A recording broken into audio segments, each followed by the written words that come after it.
This morning in House Talk, buying or selling a home these days is a complicated process, and we need to take extra care with that. So joining us today is the president of the Rhode Island Association of Realtors, and that's Stephen Antoni. Good morning to you. Good morning. How are you? Good. So, when we're in this process, buying or selling, are there things a good agent should be making us aware of, whichever side they're representing? Absolutely.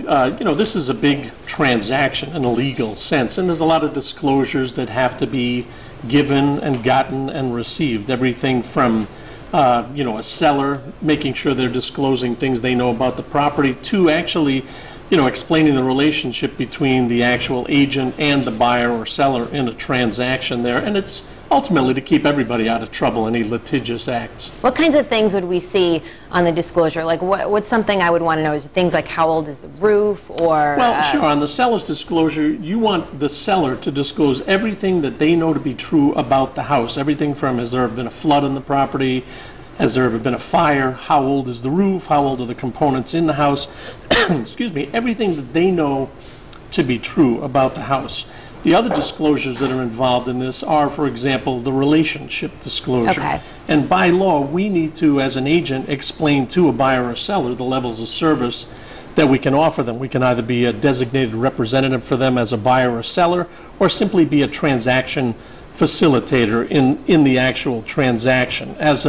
As an exclusive representative for you, there was fiduciary duties that were involved. As a transaction facilitator, I like to say they're more there to kind of shuffle the paperwork and make sure all the, the T's are crossed and the I's are dotted. But it's ultimately the job and the responsibility of the agent to make sure that the transaction goes smoothly. And again, if people are interested in looking for an agent, the best place to go is RILiving.com.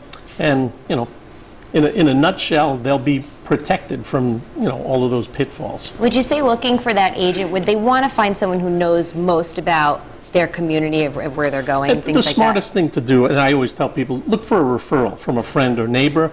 But if you're going unknown into an area, find somebody that's familiar with that area, familiar with the schools, familiar with the shopping, all the things that you want to know about a community. Get an agent that's experienced in that particular neighborhood. And again, RILiving.com would be the place to go to find that.